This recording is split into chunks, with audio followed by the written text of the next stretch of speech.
Hi everyone. Greetings. We're in the Pure Worship book. David will be reading from the screen and I'm reading from the book. We're on page 222 in the chapter The Name of the City Will Be Jehovah Is There. The subtitle is God's People Come In to Worship and Are Serving the City. It begins, "Let us go to the time of Ezekiel and find out what further details he records in this extensive vision of the allotment of the land. Jehovah mentions people sharing in various forms of service. Priests, ministers of the sanctuary, were to offer sacrifices and approach Jehovah to minister to him. And Levites, ministers of the temple, were to take care of its service and all the things that should be done in it. Further, workers would be active near the city. Who are these workers? The workers near the city come from among all the tribes of Israel. They have a supportive role. Their task is to grow crops that will provide food for those serving the city. Does this arrangement remind us of an opportunity that we have today? Yes. Today, all inhabitants of the spiritual paradise have the opportunity to support the service of Christ's anointed brothers and the service of those among the great crowd whom Jehovah has appointed to take the lead. A main way that we provide this support is by willingly cooperating with direction from the faithful slave."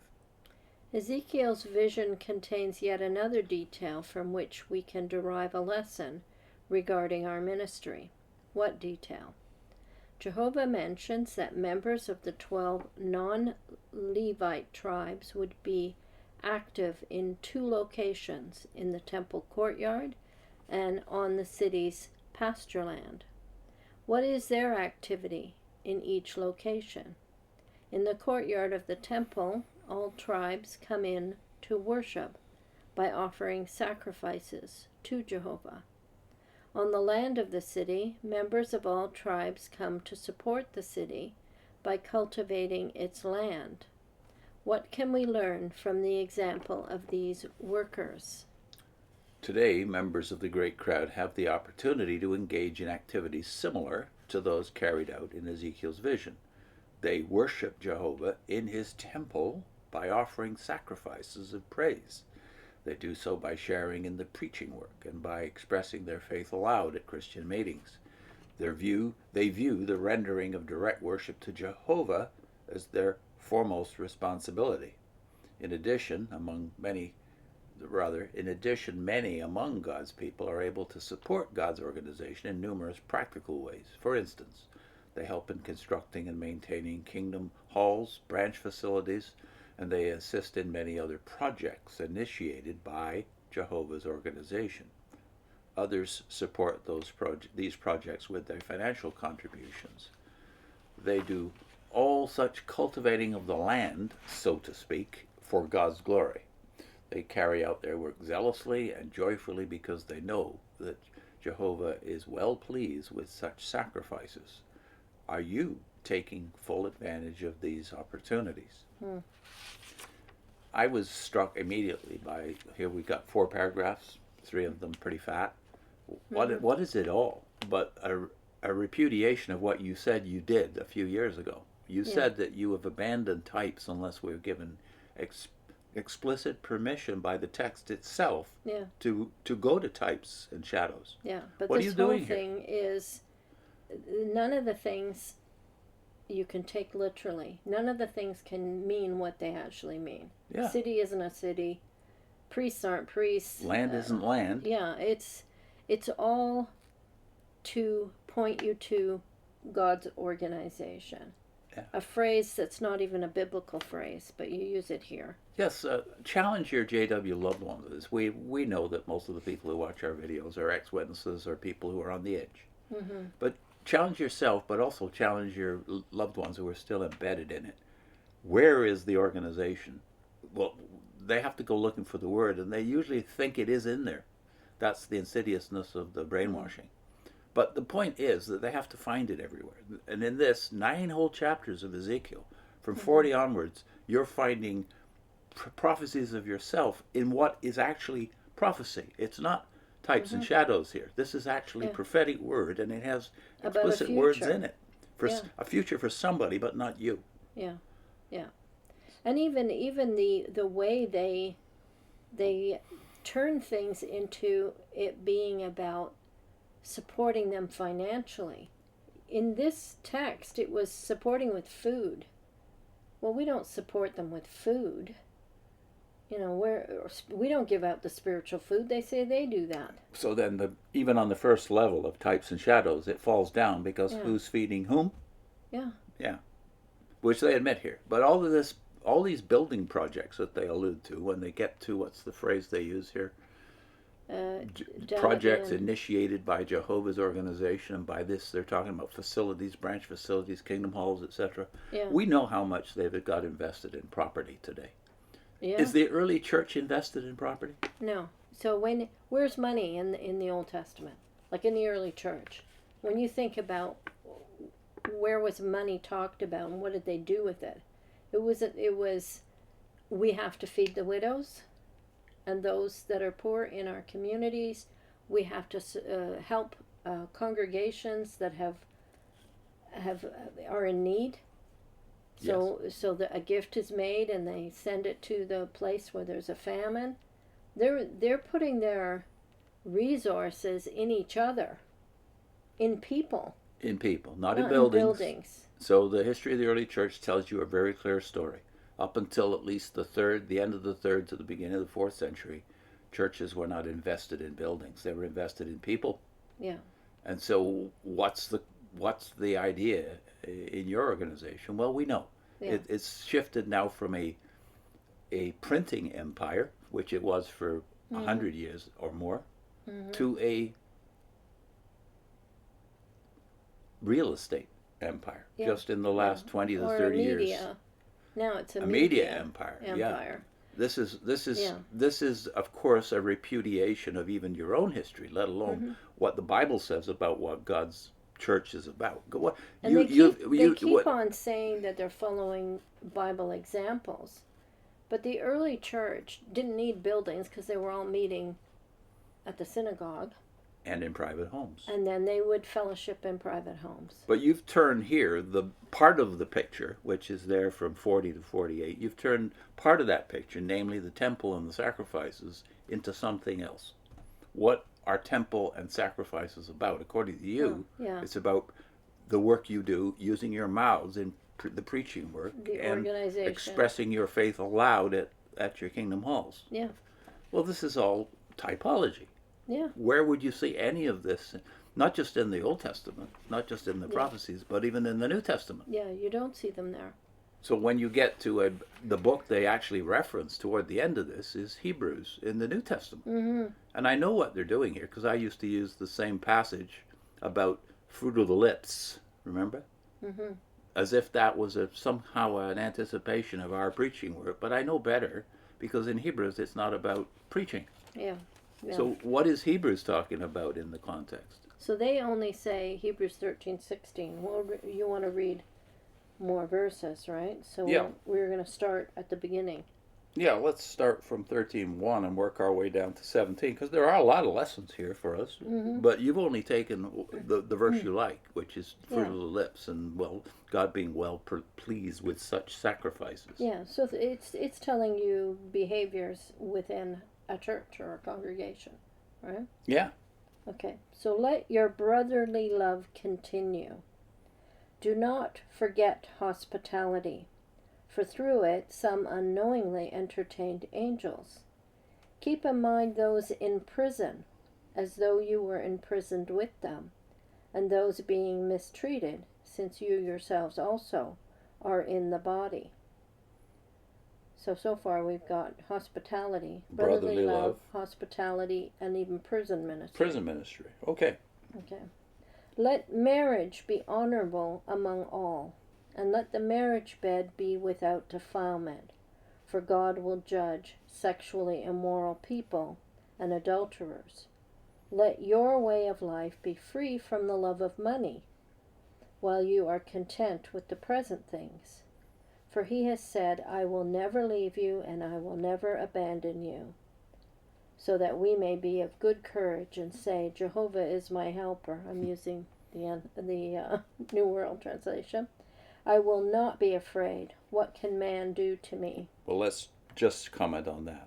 Jehovah's not in there. The Lord is, and we're going to find the Lord again in the other references further down.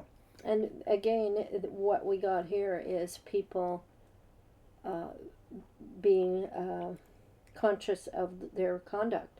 Sexual fidelity Yeah. and love of money or not love of money. Yeah. So that's one Not of the biggest materialistic. reasons a lot of people are leaving the organization today, because it's very clear, even to people who are still in, that this has become a business empire. Yeah. Yeah. Okay, verse 7 I'm at now. Remember those who are taking the lead among you, who have spoken the word of God to you, as you contemplate how their conduct turns out. Imitate their faith. So you're imitating their conduct. Mm-hmm.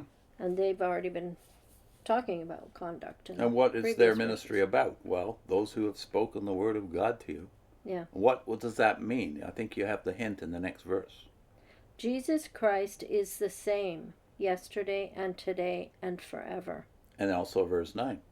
Do not be led astray by various and strange teachings, for it is better for the heart to be strengthened by undeserved kindness than by foods, which do not benefit those occupied with them. So obviously the people who speak the word of God, the leaders they're supposed to respect, are going to be models of fidelity in their way of life, And but also in what they stress. And what do they stress? Jesus Christ is the same yesterday, today, and forever. Meaning, well, the way we would think of it is Jehovah's Witnesses would be no room for new light. Yeah. Remember what Paul said in Galatians 1 about if anyone comes to you preaching a good news that we have not preached, we the apostles, then there should be anathema. And Hebrews is saying the same here. So what is the good news about? Jesus Christ, who is the same. Yes, well, that leaves no room for Michael the Archangel. That's an innovation. It's a new teaching. So new light. And I mean, we've got a history in the Watchtower of new light. We have a new understanding of this, and this means this. Yeah. Well, that's all new light. And here, that would be strange teachings. Yeah. Yes, that's right. It disqualifies any new light. Whereas the church of the church that is bigger than any denomination has taught the same thing, same basic doctrine now for 2,000 years, as embodied in the Apostles' Creed. So the strange teachings would include legalism. It's very clear. He's talking about foods here again, like Paul does in Romans. Legalism, and that is, by Christian standards, a strange teaching, because a little further down he's talking about grace. Let's read the rest anyway. We have an altar from which those who offer sacred service at the tent have no authority to eat. For the bodies of those animals whose blood is taken into the holy place as a sin offering by the high priest are burned up outside the camp. Therefore Jesus also suffered outside the city gate, in order to sanctify the people with his own blood. Well, see, we didn't believe that. Do we say that we're sanctified by Christ's blood? No, we're sanctified by being in the organization and staying there. Yeah. The safety of the ark, right? Let us then go to him outside the camp, bearing the reproach he bore. That's about Christ. The whole thing is about Christ so far. Yeah. For we do not have here a city that remains, but we are earnestly seeking the one to come. Through him, let us always offer to God a sacrifice of praise, that is, the fruit of our lips, that make public declaration to his name. Which name? Christ, because in between you've got, let him, through him, let us always offer to God. Well, through him has to be Christ. According to your JW logic, there's only one name in this whole passage, because you put the name Jehovah in where it doesn't belong, where there should be Lord. But the only other name here, by your logic, would be Jesus. Yeah. Whereas you've got God frequently, and you've got Lord Jesus Christ, of course, but you don't have the Tetragrammaton. So the public praise of his name The fruit of the lips, really, is about Jesus. Because this whole thing is telling you how we have become reconciled to God through Jesus Christ. Yeah. So is it any wonder that his name should be praised? I don't think so. Exactly. And then we're back in verse 17 to the leaders again and our submission to them, right? How does it put it in there? We left off at 15 now. So 16 said, "Moreover, do not forget to do good and to share what you have with others, for God is well pleased with such sacrifices." So what are the sacrifices we have to perform? Sharing with others. Yeah. It's not about preaching to others, as you see from the Taking care remark of each other. on hospitality at the beginning of this passage. It's about sharing what we have and not being lovers of money. Mm-hmm. In 17. "Be obedient to those who are taking the lead among you, and be submissive, for they are keeping watch over you, as those who will render an account, so that they may do this with joy and not with sighing, for this would be damaging to you." You notice what's not here besides the tetragrammaton, the governing body. Which leaders are they to submit to? The leaders among them Their own that are local taking the lead. congregation leaders, yeah. Yeah. So all the way through here, you have a lot of you should and a lot of you should not, but it's nothing about what you say it's about, which is offering fruit of the lips, meaning praise of Jehovah in your kingdom halls and supporting the work, the building projects of the Watchtower, whether they be technology or just real estate. Yeah. Nothing. Yeah. So I think this is a flagrant example, as most of these excerpts are, from whether it be the Bearing Book, the Pure Worship, or the Proclaimers, but whatever other publication you're actually working with, as they are working through this one, it's always flagrant misuse of Scripture, as it is here. You've taken 9 whole chapters of Ezekiel and you've turned them into a prediction of you, whereas the language itself would not allow any such application. But just read through the epistles to the congregations. What are they encouraging them to do?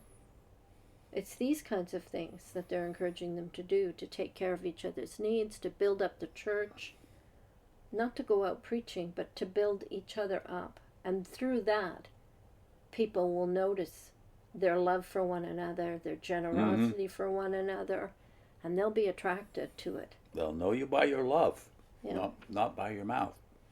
Yeah. So what's our link? We're linking a very early video that you did, Westcott, on absence of organization in Hebrews. Yeah, it was the first month of our videos, some 9 years ago, something like that. 8 years ago at least. Yeah. The first month we did this because it struck us that Westcott has been used by the Watchtower for their own Bible translation. Don't you have a clue what he said about organization? Well, here it is. Yeah. What he said about the absence of organizational language in the epistle to the Hebrews. Yeah. Lack of structure. Yeah. See you next time. The mouse. I do.